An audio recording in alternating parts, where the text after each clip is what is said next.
Welcome back mga kaaldab. Ito na naman po ang inyong lingkod, si Mr. Destiny.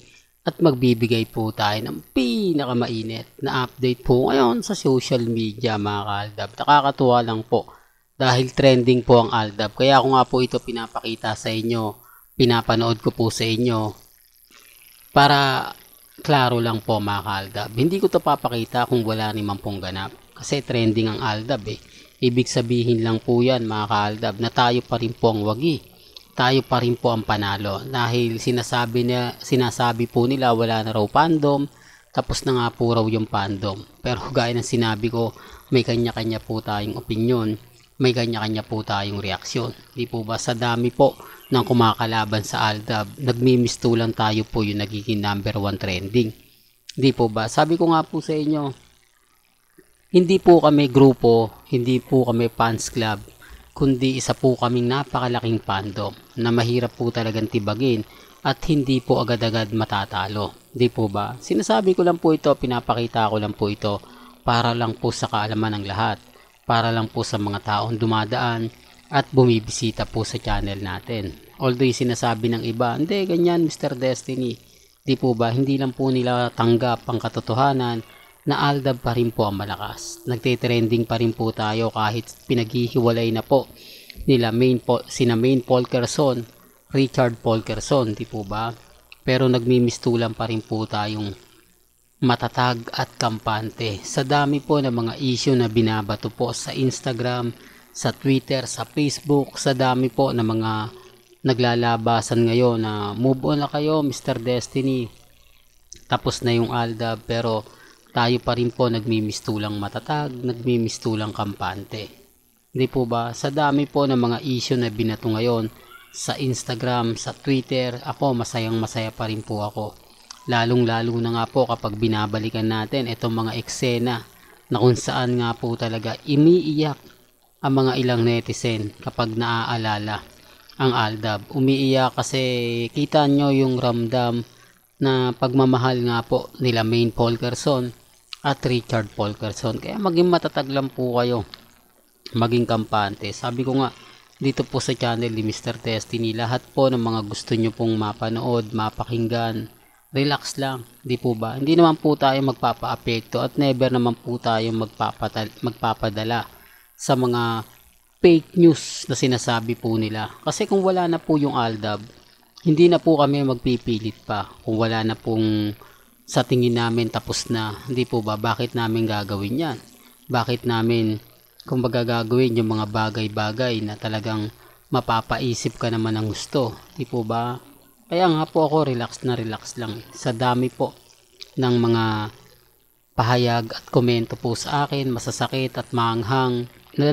Nananatili pa rin po akong matatag, nananatili pa rin po akong kampante, di po ba? Sa dami po ng issue, sa dami po ng masasakit na talaga naman pong mapapaisip po kayo.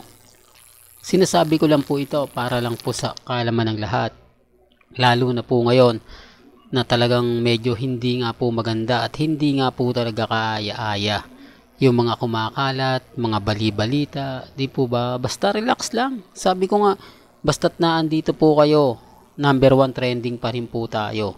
Huwag po kayong maniniwala na wala ng Aldab, hindi na pumapabor yung Aldab. Sabi ko nga po sa inyo, itong mga gandang pong nakikita ninyo, off-cam, on-cam, hindi po natin makikita ito ngayon kay Congressman Arjo at kay Mengay. Patunay lang po yan. Hindi po ba? Patunay lang po yan kung gaano nga po ba katotoo ang mga ibinabalita natin. Kung gaano nga po ba katotoo ang mga bagay-bagay nga po na pinag-uusapan. Kaya nga po kita nyo, si Mr. Destiny hanggang ngayon hindi nagpapatinag. Si Mr. Destiny hanggang ngayon kampante. Sa kabila po ng mga issue na binabato sa akin. Sa kabila po ng issue na dinidiin po nila. Ngayon, ngangaw sila. Di po ba? Hindi nila ina-expect. Hindi nila, kumbaga, nagagawa ang nagagawa ng Aldab. Kung wala na po ang fandom, bakit nagte-trending pa? Bakit malakas pa rin po? Sa bagay mga Aldab, sabi ko nga po sa inyo, pag si Mengay at si Alden talaga nagtrending po Unang-una mamaya trending na naman si Mengay dahil nga po sa Eat Bulaga. Susundan niya ni Alden Richards, di po ba? Siyempre magpo-promote na nga rin po siya ng Out of Order. Di po ba ng pelikula nila ni Heaven Paralejo. Kaya relax lang tayo mga kaaldab. Hindi man ngayon, hindi man bukas, di po ba? Darating din yung point na tayo pa rin po yung wagi. Darating yung point na tayo pa rin po yung panalo. Sa dami po ng umaasa at sa dami po ng mga nagmamahal kina Mengay at kay Alden. Kumbaga darating din po yung point tayo naman po ang sasaya. Kung nagawa nga po natin ito ng tamang panahon, part 1, magagawa pa rin po ito ng tamang panahon, part 2. Hindi po ba? Tama naman po yung mga sinasabi ko na hindi na po makakagawa pa o masasabi nating uulit pa ang pagtatambal o makakagawa ng bagong record ang Eat Bulaga. Totoo to mga kaaldab, kahit anong gawin po ng TBJ, Henyo Master Joey De Leon, Tito Sen, Bossing, wala na po talaga makakapantay sa Aldab Nation. Wala na makakatalo at siyempre wala na pong makapagsasabi. Di po ba? Sinasabi ko lang po ito para lang klaro, para lang po sa taong dumadaan at bumibisita po sa channel natin. Ako masayang masaya po ako, lalo na po ngayon nararamdaman mo na yung presensya ng Aldab. Tayo na po yung nagtitrending, tayo na po yung nagbabiral. Hindi po ba malay nyo bukas sa Makalawa? Di po ba? Biglang magkaroon ng press con, di po ba? Exclusive. Oh, panalo tayo. Diba? Wagi tayo. Respeto na lang po sa mga tatamaan. Respeto na lang po sa mga hindi pa rin po naniniwala. Hindi ko po kayo pinipilit, pero siguro kahit papaano mapapaisip din po sila sa mga sinasabi ni Mr. Destiny na oo, kasi nagba-viral pa. Ibig sabihin pag nag-viral ang isang bagay, marami pang sumusuporta. Ibig sabihin kapag nag-trending ang isang bagay, marami pa nagmamahal, marami pang tao ang naniniwala. Di po ba? Hindi naman po magte-trending ang isang bagay kung wala ring gagalaw. Hindi rin magte-trending ang isang post kung wala naman po talaga magre-repost at mag-share ng mga pinopost nila. Di po ba? Sabi ko nga po sa inyo, respeto na lang po sa mga ayaw maniwala. Respeto na lang po sa mga nagsasabing hindi, ganito, ganyan. Di po ba? Sabi nga, ako nga po mga kaaldab, lagi ko naman pong sinasabi at paulit-ulit ko naman po kayong binibigyan ng idea na mapapaisip din naman po kayo. Hindi man ngayon, hindi man bukas, di po ba?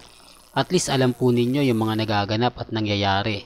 At least naandyan pa rin po kayo, hindi nagpapatinag, laging kampante at matatag. Yun naman po yung masaya eh. Yun naman po yung gusto natin.